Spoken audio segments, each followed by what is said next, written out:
Hello, welcome back to the Driftwood Railroad Electronics Division here. So we're going to have a little look at this power supply that came with the radio. I cannot read this. Something electronic radio equipment.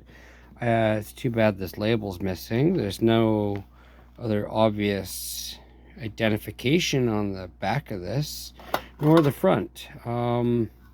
I did notice that somebody has been inside here. Telltale signs is I have 3 flavors of these screws and 1 odd duck. So somebody's been in here.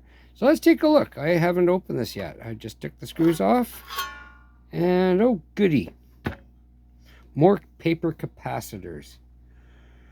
Oh boy. Well, there's no nests in here, no mouse nest or spider webs or nothing. So what do we got here? So we got a date. We got June 8th, 1951.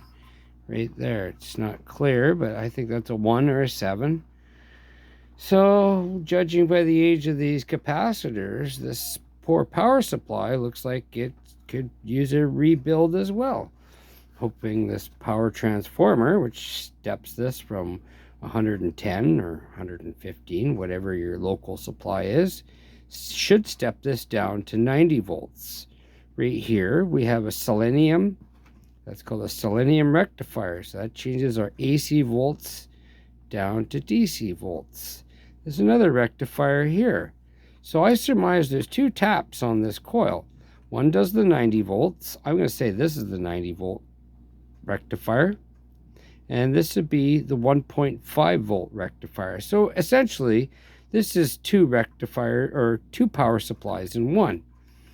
Now, this might also split the AC voltage from 90 volts to 45 volts because it's a dual power supply. You got 45 volts here, and you got 45 volts here, and you got 1.5 volts. I believe it's A plus, this one here. So this one here, we can trace the wires back, and sure enough, there's a variable resistor. That looks like 3.8 ohms, and you can manually adjust this if you need to. Hopefully we don't need to. That looks like a lot of fun. If I had to adjust that, so you just undo the clips on the back here, and you just slide them till you got adjustment. Nice little bit of cardboard in there.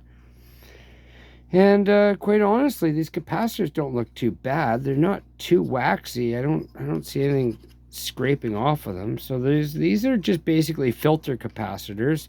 Whatever wobble is left from the rectifiers is taken out and smoothed out. The DC current is smoothed and filtered by these 2 capacitors. And this one here, I believe, just by looking at it, 1, 2, 3. So that's another. There's 2 capacitors inside this can. And that's probably a balance resistor. That's about as old as the hills. So anyway, there's nothing apparently obvious in here. So this looks like a really good candidate to take this to the back bench and plug it in and see if we can either make some voltage or let some magic smoke out. One of the two. It's going to be fun.